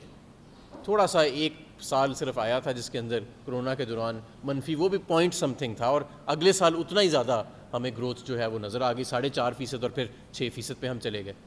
تو یہ 11 ماہ میں جس دوران کوئی پاکستان کے اندر ایسی آفت نہیں ٹوٹی سوائے رجیم چینج آپریشن کے, پاکستان کی معیشت جو ہے وہ منفی گروتھ میں جا رہی ہے. کاروبار بند پڑے ہیں, لاکھوں کروڑوں لوگ بے روزگار ہیں, 40 لاکھ لوگوں کا تو ورلڈ بینک نے ڈیٹا دے دیا ہے کہ یہ غربت کی لکیر سے نیچے 12 ماہ میں چلے گئے ہیں, لیکن ہر ہفتے اب مزید لاکھوں لوگ جو ہیں وہ غربت کی لکیر سے نیچے جا رہے ہیں. ایسے زیادہ دیر معاملات نہیں چل سکتے. ہمارے ملک کے اندر کبھی ایسے حالات پہلے دیکھنے میں نہیں آئے جو آج دیکھنے میں ہمیں مل رہے ہیں. اور یہ بھی میں آپ کو بتاؤں کہ یہ سارا کچھ ان نیسیسری اور اوائڈیبل تھا, یعنی کہ یہ جو بحران آیا ہے اس کا کوئی جواز نہیں تھا. یہ صرف اور صرف رجیم چینج کے بعد پہلے مفتاح صاحب کی یہ ضد تھی کہ IMF پہ نہیں جانا, حکومت کرنی ہے نہیں کرنی, اور اس کے بعد جب اسحاق ڈار صاحب آئے تو انہوں نے جو اپنے روپی کو فکس کرنے کی کوشش کی, پھر روپی فکس بھی نہیں ہوا اور IMF کو بھی اپنے سے بہت دور کر لیا. تو یہ سارا کا سارا جو 12 ماہ کے اندر مسئلہ آیا ہے یہ اس کی وجہ سے. اب میں کچھ تھوڑا سا ایک بات بڑے ضروری مرحلے پہ کرنا چاہوں گا, وہ ہے الیکشن کمیشن آف پاکستان کے اوپر جو 20 ارب روپے کے فنڈز ہیں. 20 ارب روپے کے فنڈز کا مطلب کیا ہے؟ اس سال وفاقی حکومت اور تمام صوبائی حکومتیں اور دونوں اکائیاں پاکستان میں 20,000 ارب روپیہ خرچیں گی. صرف مارچ کے ماہ کے اندر 70 ارب روپیہ PDM کے جو پارلیمنٹیرینز ہیں ان کو ایشو کیا گیا ہے. اور میں آپ کو یہ بھی بتاؤں کہ PPP کے اندر جو سندھ میں ریٹ ہے وہ کمیشن کا کک بیک کا 40% ہے ان فنڈز کے اوپر, اور پنجاب میں جو PDM ہے ان کا 20% ہے. تو آدھا پیسہ تو آپ سمجھ لیں کہ یہ ویسے ضائع ہو گیا, 30-35 ارب تو ان کی جیبوں میں چلا جائے گا جن چوروں کو ہم پہ مسلط کیا گیا. 70 ارب روپیہ مارچ میں ایشو کیا گیا, اور پورے یہ جو 12 ماہ یہ جو فسکل ایئر ہمارا گزرا ہے 20,000 ارب روپیہ وفاقی اور صوبائی حکومتیں جو ہے وہ خرچ کریں گی. لیکن ان کے پاس 20 ارب روپے پاکستان میں آئین کی پاسداری اور جمہوریت کو برقرار رکھنے کے لیے نہیں ہے۔ میں آپ کو ایک اور بات یہ بھی بتانا چاہتا ہوں، ہمارا اس سال خسارہ 6000 ارب ہوگا اور 7000 ارب سے زیادہ ایف بی آر جو ہے وہ ٹیکس جو ہے وہ کلیکٹ کرے گا۔ الیکشن کمیشن کے فنڈز ایک چارجڈ ایکسپینڈیچر ہے آرٹیکل 81 کے نیچے، یعنی کچھ ایسے فنڈز ہوتے ہیں جیسے سپریم کورٹ کے ججز کی سیلری ہوتی ہے، آڈیٹر جنرل کی، اٹارنی جنرل کی، صدر پاکستان کی تنخواہ ہوتی ہے اور خرچہ ہوتا ہے۔ الیکشن کمیشن کا تمام ایڈمنسٹریٹو ایکسپینس آرٹیکل 81 کے نیچے وہ چارج ایکسپینڈیچر ہے، اس کے اوپر پارلیمنٹ کے اندر ووٹنگ نہیں ہوتی۔ یہ ایسا کیوں کیا گیا؟ یہ اس لیے کیا گیا کہ کوئی بھی ورنہ تو پارلیمنٹ اور اسمبلی وجود میں آئے اور وہ فنڈز روک کے اپنے اقتدار کو لامحدود کر سکتی ہے۔ اس لیے جب آئین بنا تو جو آئین بنانے والے تھے انہوں نے اس چیز کے بارے میں پہلے سوچ رکھا تھا۔ تو آرٹیکل 81 کے تحت یہ چارج ایکسپینڈیچر ہے، اور آرٹیکل 81 کے تحت ہی سپریم کورٹ یا کوئی بھی ٹریبیونل کے حکم کے نتیجے میں جو رقوم مختص کی جاتی ہیں حکومت پاکستان کے اوپر، جو ڈیمانڈ کریٹ کی جاتی ہے، اس پر بھی پارلیمنٹ میں ووٹنگ نہیں ہوتی۔ تو یہ 20 ارب روپے کا ہمیں مذاق نہ سنائیں، ہمیں اور پوری قوم کو پتہ ہے کہ 20,000 ارب میں سے 20 ارب روپے جو ہیں وہ دینا جو ہے وہ کتنا آسان ہے اور کوئی ایشو نہیں ہے، لیکن جمہوریت کو منجمد کرنے کے لیے اور پاکستان میں آئین شکنی کی خاطر یہ بچگانہ قسم کی جو بنائی جا رہی ہیں ایکسکیوزز بنائی جا رہی ہیں اور بہانے بنائی جا رہی ہیں، یہ کام نہیں کریں گے۔ قوم اب کھری ہو چکی ہے، یہ ان کو لایا ضرور گیا تھا اور 12 مہینے چلایا ضرور گیا تھا، لیکن اب مزید انہیں چلایا نہیں جا سکتا۔ لایا ضرور گیا ہے لیکن کھڑا نہیں کیا جا پا رہا۔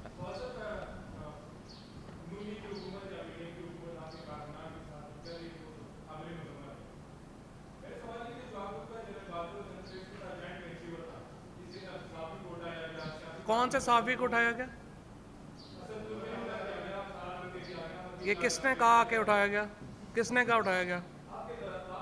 ہمارے دور میں تو ایسا کوئی واقعہ نہیں ہوا۔ 3 کرمنل واقعات ہوئے، ہمارے کس وزیر نے آ کے کہا کہ ہم نے اٹھایا؟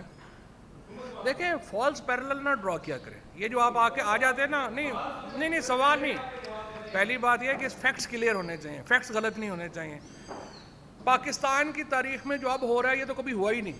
اس کی وجہ یہ ہے کہ کسی منسٹر نے آ کے پریس کانفرنس نہیں کی اور فخر سے نہیں بتایا کہ ہاں ہم اٹھا رہے ہیں بلاسفمی کیسز میں، ٹیررزم کے کیسز میں۔ یہ جو آپ نے 2 واقعات لے کے پوری دنیا میں پی ڈی ایم اور یہ ان کے کچھ لاڈلے پھرتے ہیں، وہ کرائم تھے، ان کی انویسٹیگیشن ہم نے کروائی۔ آپ ان کو کہیں کھڑے ہوں، اب کیوں ادھر جا کے مل گئے ہیں؟ کھڑے ہوں، بتائیں کس نے کیا ہے، پریس کانفرنس کر کے بتائیں نا جس نے کیا ہے، پرچہ کرائیں آ کے۔ کیوں نہیں کرا رہے؟ آپ تو پتہ چل گیا نا کس نے کرایا ہے، تو بتائیں آ کے، پرچہ کرائیں۔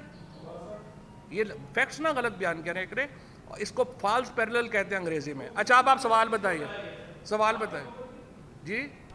ہماری حکومت کے اندر روزانہ سینکڑوں کرائم ہوتے ہیں، اب بھی روزانہ سینکڑوں کرائم ہو رہے ہیں، حکومت نہیں کر رہی جی۔ یہ تو بتائیں نا، آ کے اس نے پرچہ کرانا ہے، میں نے تو نہیں کرانا۔ خود کیوں نہیں بولتا کھل کے؟ بتائے نا، اس کو کہیں پرچہ کرائے جا کے۔ آپ وکیل نہ بنے،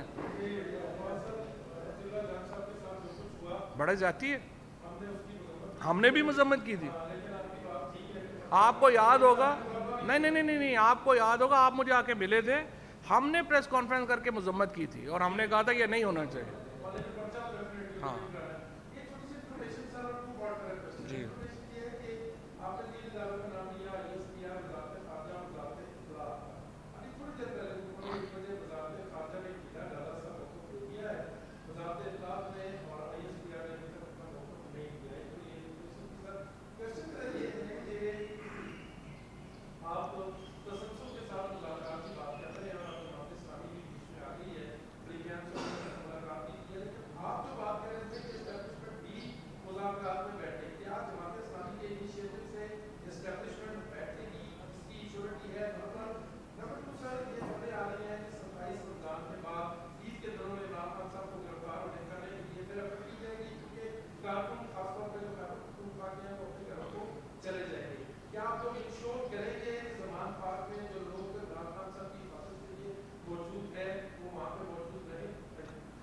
پہلی بات تو جو ہے مذاکرات کے اوپر، اگر جس طرح ابھی حماد اظہر صاحب نے آپ کے سامنے جو رکھے ہیں اکانومی کے جو فیکٹس رکھے ہیں.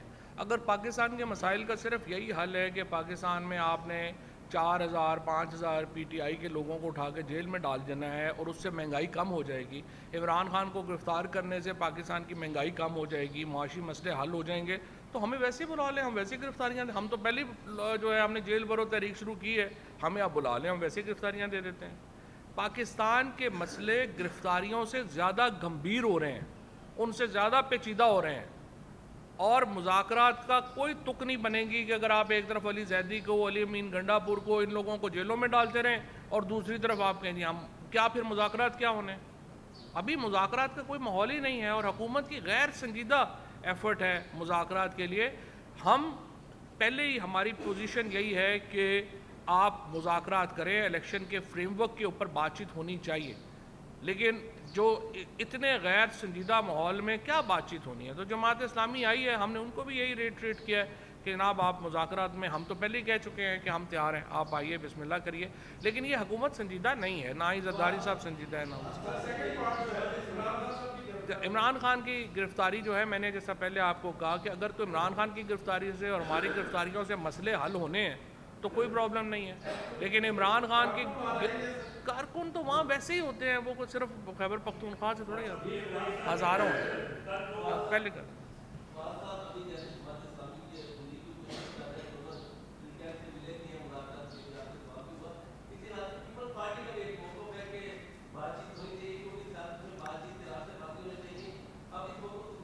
پیپلز پارٹی نے ایک دن پہلے یہ موقف لیا اور اگلے دن علی زیدی کو کراچی میں ریسٹ کر لیا. تو یا تو اسی لیے تو میں کہہ رہا ہوں, جو اسٹیبلشمنٹ بیٹھے فیصلے, جنہوں نے جو فیصلے کرنے ہیں, یہ بیچارے تو ویسے ہی سائڈ پہ بیٹھے دہی کھا رہے ہیں پیپلز پارٹی نون والے, ان کو کیا پتہ ہے کیا کرنا ہے. آ جائیں بات کریں, تینوں بیٹھے, اسٹیبلشمنٹ اور اپوزیشن اور گورنمنٹ بیٹھے, رول آف دا گیم بنا لیں. اور دوسرا ایک چیز پہ میں یہ چیز ایڈ کرنا چاہتا ہوں کہ مذاکرات کس چیز پہ ہوں. آئین جب واضح ہے کہ 90 دن کے اندر الیکشن کرانا ہے, سپریم کورٹ کا حکم آ چکا ہے, لاہور ہائی کورٹ کا حکم آ چکا ہے, تو اب کیونکہ زرداری کی یہ خواہش ہے کہ بھئی ابھی اس کا جو بیٹا ہے یا جو بھی ہے وہ الیکٹ نہیں ہو سکتا, تو ہم اس لیے آئین کو مجروح کر دیں اور جمہوریت کو سسپینڈ کر دیں. اور یہ ان کی اب معصوم خواہش یہ دیکھیں کہ نواز شریف صاحب بھی یہ چاہتے ہیں کہ کیونکہ ابھی میری آل اولاد جو ہے وہ اس کو میں پاکستان پہ مسلط نہیں کر سکتا ہے پولیٹیکل انجینئرنگ کے ذریعے, قوم پوری کھڑی ہو گئی ہے, تو ہم آئین بھی منجمد کر دیں اور جمہوریت بھی منجمد کر دیں. اور ان کی آپ معصوم خواہش دیکھیں کہ یہ چاہتے ہیں کہ ادارے, تمام ادارے, سپریم کورٹ سمیت, ان کی اس خواہش کے اوپر مہر لگا دیں, ورنہ مریم نواز صبح شام ان کو ڈیفیم کرے گی جا کے تقریروں کے اندر اور سوشل میڈیا کے اوپر. ذرا معصوم خواہشات تو ان کی آپ دیکھیں نا, تو بات ان سے کیا کرنی ہے. رضوان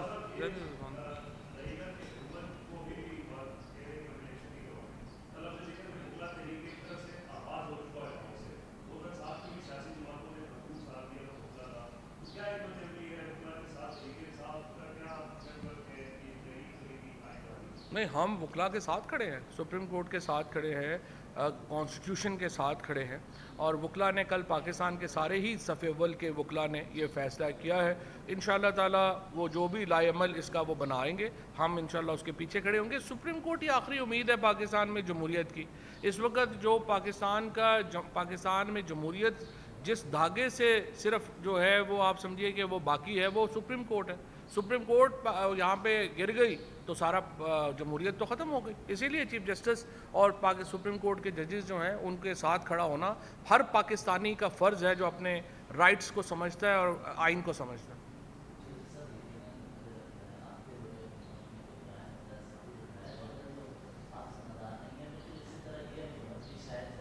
نہیں ایسی نہیں ہے, یہ تو کریڈٹ لے رہے ہیں, یہ تو کریڈٹ لے رہے ہیں, یہ تو ایف آئی آر, یہ تو ہر گرفتاری کے بعد پریس کانفرنس کرتے ہیں اور کہتے ہیں ہم نے اٹھایا ہے. فرق یہی تو میں آپ کو بتا رہا ہوں.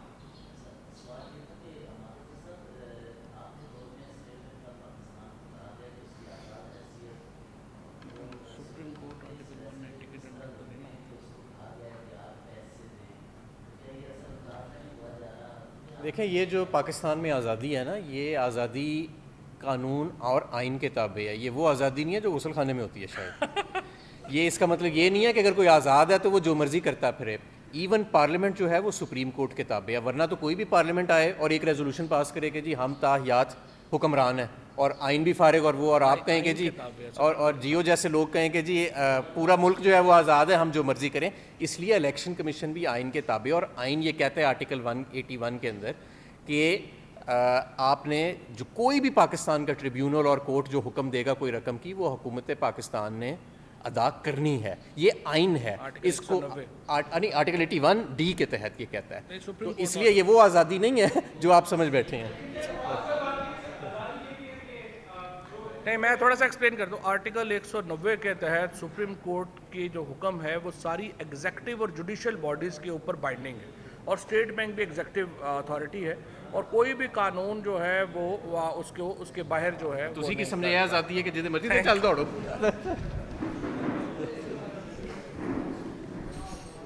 تو حماد اظہر صاحب اور میں آپ کے سامنے آئے ہیں. جو لیٹسٹ سچویشن ہے پاکستان کی، اس کے اوپر جو تحریک انصاف کا موقف ہے اور جو معاملات ہیں ان کے اوپر بات چیت کرنے کے لیے. سب سے پہلے تو دیکھیں، میں نے کوئی 2 دن ہو گئے ہیں میں نے انتظار کیا کہ حکومت کا وزیر خارجہ یا کوئی انٹیریئر منسٹر یا انفارمیشن منسٹر یا بلکہ خود پرائم منسٹر ان انکشافات کے اوپر کوئی رد عمل دیں گے، کوئی بات چیت کریں گے جو مقبوضہ کشمیر کے گورنر ستیہ پال کی طرف سے آئے ہیں.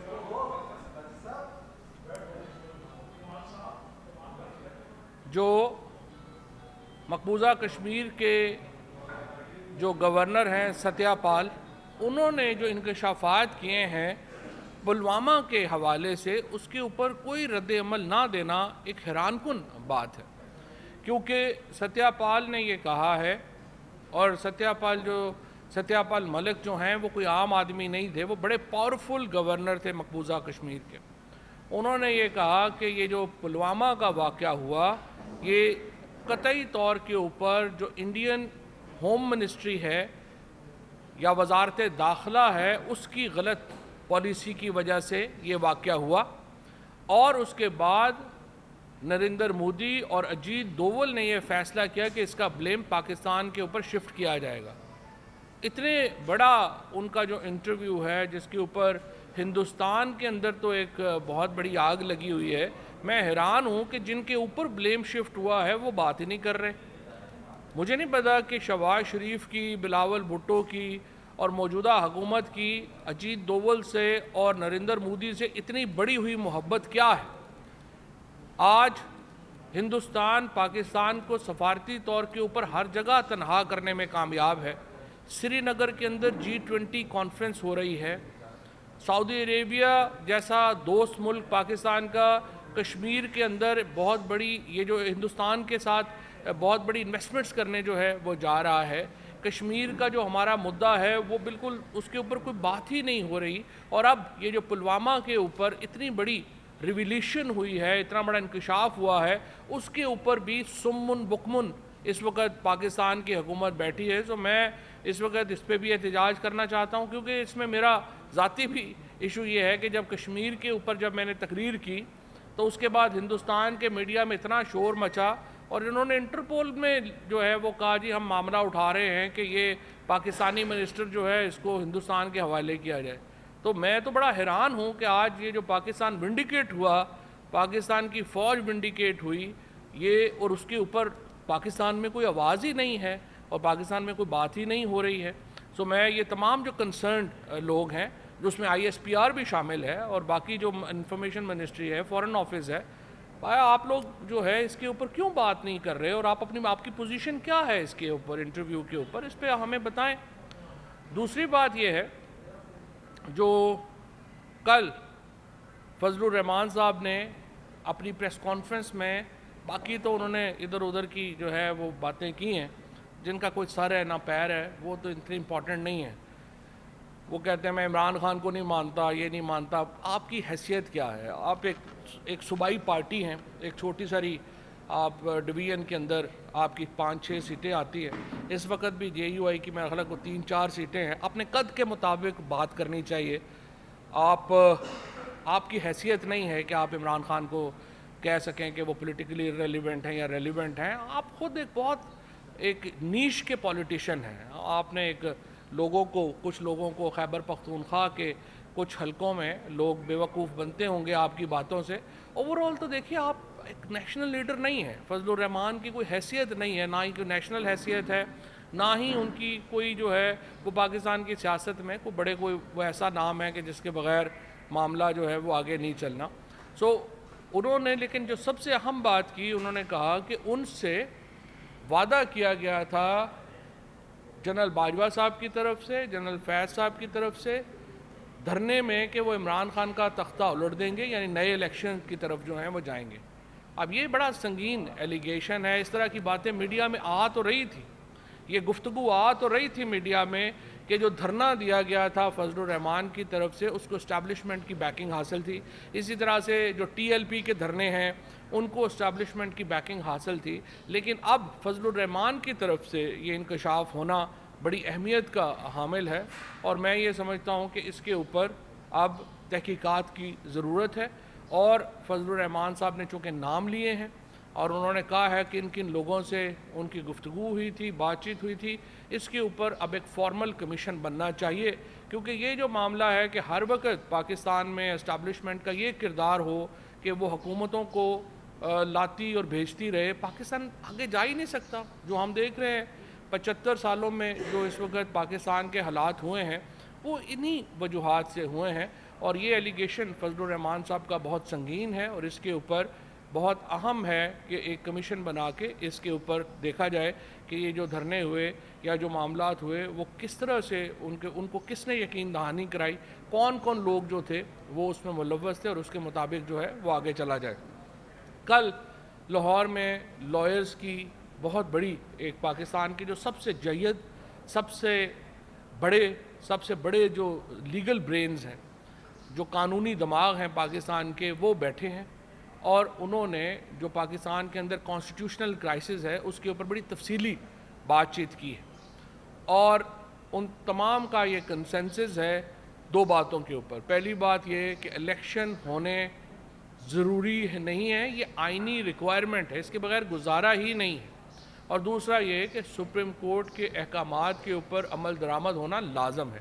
یہ 2 باتیں ہیں جو کل کے جو لیگل موڈ ہے اس سے نکلی ہیں, اور چیف جسٹس پاکستان کے جو فیصلے ہیں ان کے اوپر عمل درآمد ہونا لازم ہے. اگر قراردادوں سے آئین بدل جاتے, کل میں دیکھ رہا تھا کہ حکومت کے ہمارے دوست ڈاکٹر مصدق ملک صاحب کہہ رہے تھے ہمیں آئین سازی سے روکا جا رہا ہے. ڈاکٹر صاحب آپ کو فرق پتہ ہونا چاہیے, آئین میں تبدیلی کیسے ہوتی ہے اور قرارداد کی کیا حیثیت ہے. قرارداد کی کوئی لیگل حیثیت نہیں ہے, اور سپریم کورٹ کے فیصلوں کے خلاف آپ جس طریقے سے دھڑا دھڑ اپنے لوگوں کو آگے بٹھا کے قراردادیں پاس کر رہے ہیں, سوائے اس کے کہ آپ ردی میں اضافہ کر رہے ہیں اور کوئی اس کا فائدہ نہیں ہے. یہ جو قراردادیں ہیں ان کی کوئی قانونی حیثیت نہیں ہے. سپریم کورٹ کا فیصلہ لیگلی بائنڈنگ ہے, اور اس وقت پاکستان کے وکلاء, پاکستان کی عوام اور پاکستان کی genuine political leadership supreme court کے فیصلوں کے ساتھ کھڑی ہے, اور انشاءاللہ یہ فیصلے امپلیمنٹ ہوں گے. ہم دیکھ رہے ہیں کل اسٹیٹ بینک کے پیسے جو ہیں وہ ٹرانسفر ہونے ہیں, اور ہمیں امید ہے کہ یہ پیسہ جو ہے وہ اسٹیٹ بینک کے گورنر جس طرح وہ وعدہ کر کے آئے ہیں وہ پیسے ٹرانسفر کریں گے, اور پنجاب میں شیڈیول کے مطابق انتخابات ہوں گے. یہ انتہائی اہم ہے, کیونکہ اگر یہ سپریم کورٹ کا فیصلے پر عمل درآمد نہیں ہوتا تو پھر سپریم کورٹ ہی نہیں عدلیہ بطور ادارہ ڈس فنکشنل ہو جائے گا. ابھی بھی ہم دیکھ رہے ہیں کہ ایک بڑی سسٹمیٹک کیمپین کے ذریعے جو عدلیہ ہے اس کو ارریلیونٹ کرنے کی کوشش جو ہے وہ کی جاتی ہے. مثلاً آپ دیکھیے کہ اسلام آباد ہائی کورٹ نے پہلے حکم دیا کہ یہاں لوکل گورنمنٹ الیکشن کروائے جائیں, ان کے اوپر عمل درآمد نہیں ہوا. پھر اس کے بعد آپ دیکھتے ہیں حسان نیازی, علی امین گنڈا پور, ان کی ضمانتیں ہوئیں اور اس ضمانتوں کے باوجود ان کو اٹھا کے لے گئے. پھر علی امین گنڈا پور کا اسلام آباد ہائی کورٹ نے حکم دیا کہ ان کو اسلام آباد کی حدود سے باہر نہ لے جایا جائے, ان کو اٹھا کے بھکر جو ہے وہ لے گئے. جو فیصلے ہو رہے ہیں عدالتوں کے ان کو سسٹمیٹک طریقے سے باقاعدہ ایک سوچ سمجھ کر ان کو ارریلیونٹ کیا جا رہا ہے کہ ان کے اوپر عمل درآمد مرضی کا فیصلہ ہوگا تو ہم عمل درآمد کریں گے, مرضی کا نہیں ہوگا تو ہم عمل درآمد نہیں کریں گے. اس کے نتیجے میں پوری جوڈیشری بیٹھ جائے گی اگر اب سپریم کورٹ کے فیصلے کے اوپر عمل درآمد نہیں ہوتا۔ ہم دیکھ رہے ہیں ججز کی فیملیز کے اوپر، ججز کے اوپر جس طرح سے کیمپین بنائی جاتی ہے۔ ایک ارریلیونٹ آدمی جس کی کوئی حیثیت ہی نہیں ہے، جس کو کوئی جانتا نہیں ہے، وہ جا کے کرتا ہے، ریفرنس ڈالتا ہے چیف جسٹس پاکستان کے اوپر اور 8 سپریم کورٹ کے ججز کے اوپر، اور پیمرا فون کرتی ہے ٹیلی ویژن چینلز کو کہ یہ ریفرنس جو ہے اس کو آپ نے مین ہیڈ لائنز میں جگہ دینی ہے۔ اس وقت جو پی ٹی اے ہے وہ سوشل میڈیا کے اوپر جوڈیشری کے خلاف کیمپین کو لیڈ کر رہی ہے، اور الیکٹرانک میڈیا کے اوپر اس وقت جو پیمرا ہے وہ اس کیمپین کو لیڈ کر رہی ہے۔ تو جوڈیشری کو ایک چیز اور دیکھنی چاہیے، میری ریکویسٹ ہوگی چیف جسٹس صاحب سے، یہ جو آپ نے پریس ریلیز جاری کی ہے کل، یہ جوڈیشری کا کام نہیں ہے پریس ریلیزز جاری کرنا۔ آپ اپنے فیصلوں سے بولیں۔ آپ ذرا بلائیں جن لوگوں نے یہ ٹویٹ لگائی تھی اور سوشل میڈیا کے اوپر کہا تھا کہ ججز کا اتنا آپس میں جھگڑا ہو گیا کہ آپس میں ہاتھا پائی ہو گئی، ذرا وہ نمبر آپ کو بتائیں کہ وہ کس نمبر سے جوڈیشری کو فیڈ کیا گیا، کہ جوڈیشری کے خلاف پروپیگنڈا کن نمبروں سے فیڈ کیا جا رہا ہے۔ چیف جسٹس صاحب اور ججز جو ہیں، عمر ہی ہوتی ہے، انسان چلا جاتا ہے۔ کل ہمارے ریلیجس افیئرز منسٹر جو ہیں، کل ان کی حادثے میں ڈیتھ ہوئی ہے، ابھی ان کا جنازہ نہیں ہوا تھا تو لابی شروع ہو گئی کہ کون ریلیجس افیئرز منسٹر بنے گا۔ یہ زندگی ایسی ہوتی ہے، اپنی قدموں کے اوپر آپ کھڑے ہوں گے، دلیرانہ باتیں کریں گے، دلیرانہ فیصلے دیں گے تو لیگیسی بنے گی، قومیں یاد کرتی ہیں، ورنہ تو آج مرے کل دوسرا دن، کسی کو پتہ ہی نہیں کون تھا کون نہیں تھا۔ آپ صرف ان نمبروں کو منگوائیے جنہوں نے یہ میڈیا کو فیڈ کیا کہ ججز کے درمیان چیمبر کے اندر جو ہے وہ یہ ہوا ہے، اور پھر ججز کی جو کالونی ہے، ججز کالونی میں تو کوئی جا ہی نہیں سکتا، کوئی صحافی یا کوئی وہاں پہ، تو وہ تو آؤٹ آف باؤنڈ ایریا ہے، وہاں سے کیسے خبریں جو نکل آئی، اور کس نمبر نے میڈیا کو فیڈ کیا۔ یہ دو باتوں کے آپ سوال ڈھونڈ لیں، آپ کو خود ہی پتہ چل جائے گا کہ یہ کیمپین کہاں سے ہو رہی تھی، کون کر رہا تھا۔ اور آپ کے بڑے فیصلے جو ہیں، قوم آپ کے بڑے فیصلوں کی منتظر ہے، پوری قوم آپ کے ساتھ کھڑی ہے، اور اسی طریقے سے جو ایک سسٹمیٹک طریقے سے تحریک انصاف کے لوگوں کو اٹھایا جا رہا ہے، علی زیدی کو اٹھا لیا گیا ہے، علی امین گنڈا پور کو اٹھا لیا گیا ہے۔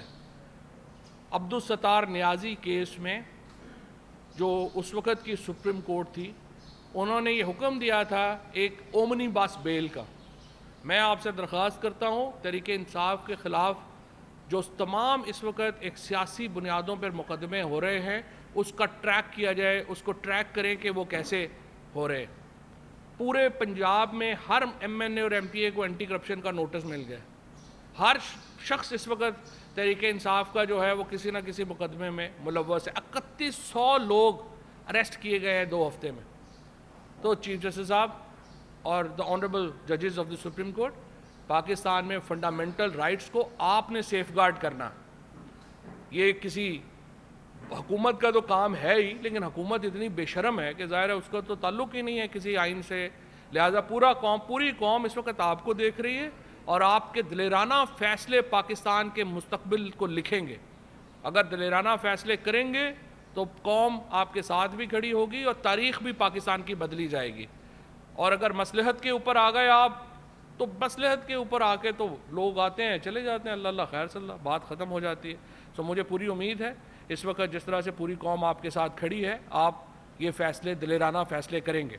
اس کے بعد میں آپ کو یہ بھی بتانا چاہتا ہوں کہ آج تحریک انصاف نے صدر مملکت کو، اب سے کچھ دیر پہلے ہم نے صدر مملکت کو یہ خط لکھا ہے، جس میں ان سے میں نے 2 نکات کے اوپر انٹرونشن کی، دخل اندازی کی درخواست کی۔